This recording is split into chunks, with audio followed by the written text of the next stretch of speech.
राहुल की यात्रा से कांग्रेस को सबक, चुनावी मैदान में लड़े अब विचारधाराओं की लड़ाई।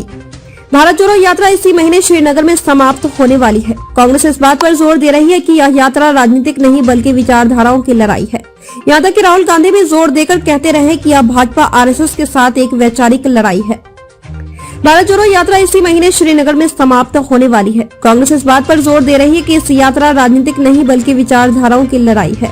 यहाँ तक कि राहुल गांधी भी जोर देकर कहते रहे कि यह भाजपा आरएसएस के साथ एक वैचारिक लड़ाई है।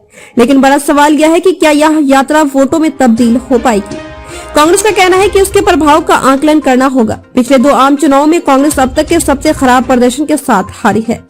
पार्टी महासचिव जयराम रमेश ने गुरुवार को कहा है कि विभाजनकारी विचारधारा से मुकाबला करने और सद्भाव बनाने के लिए भारत जोड़ो यात्रा निकाली गई थी और यह चुनाव जीतने वाली यात्रा नहीं थी।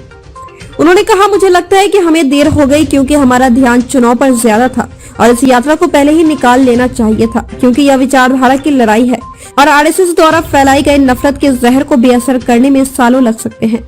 यात्रा के उद्देश्य के बारे में विस्तार से बताते हुए कांग्रेस नेता ने कहा कि यह लोगों के बीच प्रेम और सद्भाव फैलाने वाली यात्रा था, लेकिन ये यात्रा चुनाव को कैसे प्रभावित करेगी इसके बारे में अभी कुछ नहीं कहा जा सकता है। जयराम रमेश ने कहा, भारत जोड़ो का संदेश केवल उन 12 राज्यों और 2 केंद्र शासित प्रदेशों तक सीमित नहीं है जहां से यात्रा गुजरती है।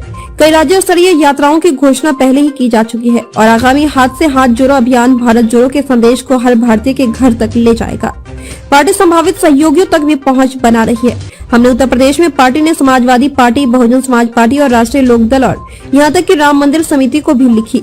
हालांकि कोई भी नेता यात्रा में शामिल नहीं हुआ, लेकिन रालोद और किसान संगठनों के कार्यकर्ताओं ने कांग्रेस नेता राहुल गांधी को अपना समर्थन दिया और पश्चिमी उत्तर प्रदेश में उनकी भारत जोड़ो यात्रा में भाग लिया।